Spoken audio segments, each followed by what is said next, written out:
പ്രിയരെ, ഇത് പുലർകാല വിചിന്തനം. ഇന്നത്തെ ഈ പുലർകാല വിചിന്തനത്തിൽ നമ്മൾ ധ്യാനിക്കുവാൻ പോകുന്നത് ദൈവമായ കർത്താവ് മോശ വഴി മനുഷ്യവംശത്തിൻ്റെ നല്ല ജീവിതത്തിന് നൽകിയ 10 പ്രമാണങ്ങളിൽ 3-ാമത്തെ കൽപ്പനയെക്കുറിച്ചാണ്. ആ കൽപ്പന ഇപ്രകാരം പറയുന്നു: കർത്താവിൻ്റെ ദിവസം പരിശുദ്ധമായി ആചരിക്കണം. പ്രിയപ്പെട്ടവരെ, കാലങ്ങളായി നമ്മളുടെ കാതുകളിൽ മുഴങ്ങിക്കേട്ടുകൊണ്ടിരിക്കുന്ന ഒരു തിരുവചന ഭാഗമാണിത്. കർത്താവിൻ്റെ ദിവസം പരിശുദ്ധമായി ആചരിക്കണം. എന്തുകൊണ്ടാണ് കർത്താവിൻ്റെ ദിവസം നമ്മൾ പരിശുദ്ധമായി ആചരിക്കണമെന്ന് ദൈവമായ കർത്താവ് ഒരു കൽപ്പനയിലൂടെ നമ്മളെ ഓർമ്മിപ്പിക്കുന്നത്? വചനം ഇപ്രകാരം പറയുന്നു: ദൈവമായ കർത്താവ് ആകാശത്തിനും ഭൂമിക്കും അടിസ്ഥാനമിട്ട് ഭൂമിയെ രൂപത്തിലേക്കും പ്രകാശത്തിലേക്കും കൂട്ടിക്കൊണ്ടുവന്ന് ഈ ഭൂമിയിൽ ജീവജാലങ്ങളെ മുഴുവൻ സൃഷ്ടിച്ച് മനുഷ്യനെ അതിന് അധിപതിയായി സൃഷ്ടിച്ചതിന് ശേഷം ദൈവം 7-ാമത്തെ ദിവസം വിശ്രമത്തിലേക്ക് കടന്നുപോയി. ദൈവമായ കർത്താവ് വിശ്രമിച്ച ദിവസത്തെ അവൻ സാബത്ത് എന്ന് പേരിട്ട് വിളിച്ചു. അന്ന് മനുഷ്യൻ വിശ്രമിക്കണമെന്ന് ദൈവം ഒരു കൽപ്പനയും പുറപ്പെടുവിക്കുകയും ചെയ്തു. അതുകൊണ്ട് നിന്റെ ദൈവം പ്രവൃത്തികളിൽ നിന്ന് വിരമിച്ച് വിശ്രമിച്ച ദിവസമാകയാൽ അന്നേ ദിവസം നീ വിശ്രമത്തിന് പ്രാധാന്യം കൊടുക്കണം. പ്രിയപ്പെട്ടവരെ, ഇതിന് മറ്റൊരു അർത്ഥമുണ്ട്. എന്തുകൊണ്ട് നീ വിശ്രമമെടുക്കണം? നിന്റെ ദൈവമായ കർത്താവ് നിനക്ക് നൽകിയ ഏറ്റവും വലിയ അനുഗ്രഹം എന്താണെന്ന് നിനക്കറിയാമോ? എപ്പോഴെങ്കിലും നീ അതിനെക്കുറിച്ച് ചിന്തിച്ചിട്ടുണ്ടോ? നിന്റെ ദൈവം നിനക്ക് നൽകിയ ഏറ്റവും വലിയ അനുഗ്രഹം നിന്റെ ഈ ശരീരം തന്നെയാണ്.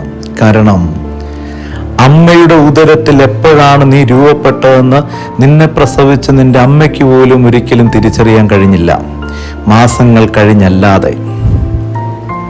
അന്നു മുതൽ നിന്റെ ജീവിതത്തിൽ ജീവന്റെ തുടിപ്പ് അനുഭവപ്പെട്ടു. നിന്റെ ഹൃദയം അന്നു മുതൽ ഇടിക്കുവാൻ തുടങ്ങി. നിന്റെ ആന്തരിക അവയവങ്ങൾ അന്നു മുതൽ പ്രവർത്തിക്കുവാൻ തുടങ്ങി. നിന്റെ കണ്ണുകൾക്ക് ഏറ്റവും നല്ല ക്യാമറയേക്കാൾ മനോഹരമായ കാഴ്ചശക്തി ലഭിച്ചു. നിന്റെ കാതുകൾക്ക് എത്രയോ ഇമ്പകരമായ സ്വരം കേൾക്കുവാനുള്ള അനുഗ്രഹം ലഭിച്ചു. ഇന്ന് പ്രിയപ്പെട്ടവരെ, നീ തികഞ്ഞ ഒരു മനുഷ്യനായിട്ട് ഈ ഭൂമിയിൽ നിൽക്കുവാൻ കാരണം നിനക്ക് കുറവില്ലാത്തൊരു ശരീരം ദൈവം നൽകി. അപ്പൊ ദൈവത്തിൻ്റെ ഏറ്റവും മഹത്തായ അനുഗ്രഹം എന്താണെന്ന് ആരെങ്കിലും നിങ്ങളോട് ചോദിച്ചാൽ അപ്പോഴേ കണ്ണടച്ച് പറയണം: എൻ്റെ ദൈവം എനിക്ക് നൽകിയ ഏറ്റവും വലിയ അനുഗ്രഹം എൻ്റെ ഈ ശരീരമാണ്. ഇതിനോളം വലിയ ഒരത്ഭുതവും ഈ ലോകത്തില്ല. നമ്മൾ പലപ്പോഴും കണ്ടിട്ടുണ്ടല്ലോ രോഗശാന്തികൾ, തളർന്നു കിടക്കുന്നവർ എഴുന്നേറ്റ് നടക്കുന്നത്, രോഗങ്ങൾ വിട്ടുമാറി പോകുന്നത്, ക്യാൻസർ സുഖപ്പെടുന്നതൊക്കെ നമ്മൾ കണ്ടിട്ടുണ്ടല്ലോ. ഇതൊന്നും പ്രിയപ്പെട്ടവരെ ദൈവമായ കർത്താവിൻ്റെ ഏറ്റവും നിസ്സാരമായ പ്രവൃത്തിയാണ്.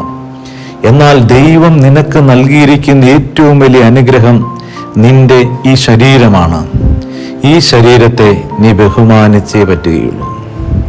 പലപ്പോഴും നമ്മൾ ജീവിതത്തിൽ ഏറ്റവും കുറച്ച് പ്രാധാന്യം കൊടുക്കുന്ന നമ്മുടെ ശരീരത്തിനാണ്. നമ്മൾ ഏറ്റവും കുറച്ച് ബഹുമാനം കൊടുക്കുന്നതും നമ്മുടെ ശരീരത്തിനാണ്. കാരണം കൃത്യസമയത്ത് മനുഷ്യൻ ആഹാരം കഴിക്കില്ല, കൃത്യസമയത്ത് മനുഷ്യൻ വിശ്രമിക്കില്ല, ഉറങ്ങില്ല. ഒരു മനുഷ്യൻ അവൻ്റെ ജീവിതത്തിൽ ഏറ്റവും അധികം ദ്രോഹിച്ചുകൊണ്ടിരിക്കുന്നത് ദൈവത്തിൻ്റെ ഈ മഹത്തായ സൃഷ്ടിയായ ശരീരത്തെ തന്നെയാണ്. ശരീരത്തോട് ബഹുമാനമില്ലാത്ത മനുഷ്യനാണ് ഇന്ന് ഭൂമിയിൽ അധികമുള്ളത്. നിനക്ക് കർത്താവ് നൽകിയ ഈ മഹത്തായ അനുഗ്രഹത്തെ നീ തൃണവൽക്കരിച്ചുകൊണ്ട് മുൻപോട്ട് പോയാൽ ഒരു നാൾ ദൈവം നിന്നോടൊരു പക്ഷേ പിന്തിരിഞ്ഞ് നിന്നേക്കാം. കർത്താവായ ദൈവം വിശുദ്ധീകരിച്ച് നൽകിയ ദിവസം എന്തിനു വേണ്ടിയിട്ടാണെന്നറിയാമോ? 6 ദിവസങ്ങൾ നീ അധ്വാനിച്ചു കൊള്ളുക. 7-ാമത്തെ ദിവസം ദൈവത്തിന്റെ മഹത്തായ സൃഷ്ടിയായി ഈ ശരീരത്തിന് നീ വിശ്രമം കൊടുക്കണമെന്ന് ദൈവം ആഗ്രഹിക്കുന്നു. കാരണം ദൈവത്തിന്റെ സൃഷ്ടിയോടുള്ള ബഹുമാനമാണ് ഒരു ദിവസം നീ വിശ്രമത്തിലേക്ക് കടന്നു പോകുന്നത്. അപ്പോൾ അന്ന് ആര് നിനക്ക് ആഹാരം നൽകും?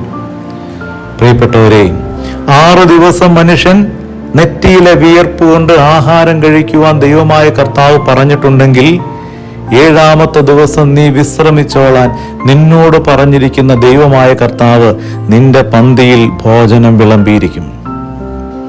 ഏഴാമത്തെ ദിവസം നിന്റെ പന്തിയിൽ ആഹാരം വിളമ്പാനുള്ള അവകാശം ആർക്കുള്ളതാണ്? അത് നിന്റെ ദൈവത്തിനുള്ളതാണ്.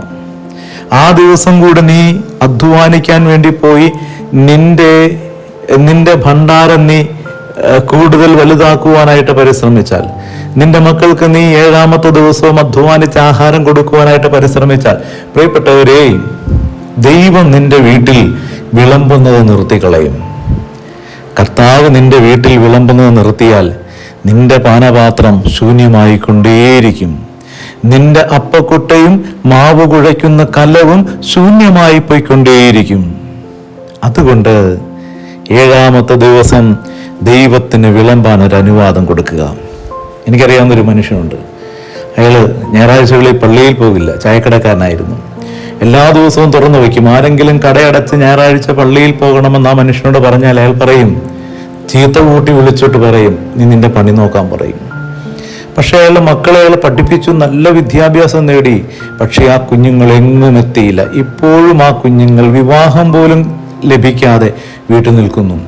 കർത്താവ് അവൻ്റെ വീട്ടിൽ വിളമ്പിയില്ല. പ്രിയപ്പെട്ടവരെ, ദൈവം നിന്റെ വീട്ടിൽ വിളമ്പുവാൻ നീ ദൈവത്തിന് വേണ്ടി ഒരു ദിവസം മാറ്റി അവൻ്റെ അരികിലൊന്ന് കുത്തിയിരിക്കാം. ദൈവമായ കർത്താവിനെ ആരാധിച്ചുകൊണ്ട്, ശരീരത്തിന് പ്രാധാന്യം കൊടുത്തുകൊണ്ട്, ശരീരത്തിന് വിശ്രമം അനുവദിച്ചുകൊണ്ട് നീ ദൈവത്തിൻ്റെ മുമ്പിൽ ഒരു ദിവസം ഒന്നായിരിക്കുക. ദൈവം നിന്നെ തൊട്ടനുഗ്രഹിക്കുന്ന അനുഭവം ഉണ്ടാകും. കർത്താവ് നിന്റെ മുമ്പിൽ ഇലയിടുകയും ദൈവം അവിടെ വിളമ്പുകയും ചെയ്യും. അതുകൊണ്ട് കർത്താവിൻ്റെ ദിവസം അത് നീ പരിശുദ്ധമായി ആചരിക്കണം. അന്ന് നീ നിന്നോട് ബഹുമാനം കാണിക്കണം, നിന്റെ പ്രിയപ്പെട്ടവരോട് ബഹുമാനം കാണിക്കണം. അന്ന് നീ ദൈവത്തോട് തീക്ഷ്ണമായിട്ട് പ്രാർത്ഥിക്കണം. അപ്പോൾ കർത്താവ് നിന്നെ അനുഗ്രഹിക്കും. കണ്ണുനടച്ച്, യേശുവേ, ഈ ദിവസം അനുഗ്രഹത്തിൻ്റെ കൃപ എൻ്റെ മേൽ ഒഴുക്കണമേ. എനിക്ക് വിശ്രമത്തിൻ്റെ അനുഗ്രഹത്തെ നൽകണമേ. എൻ്റെ പാനപാത്രത്തിൽ നീ എന്ന് വിളമ്പണമേ എന്ന് പ്രാർത്ഥിക്കുന്നു. എന്നെ അനുഗ്രഹിക്കാതെ കടന്നു പോകരുതേ എന്ന് പ്രാർത്ഥിക്കുന്നു.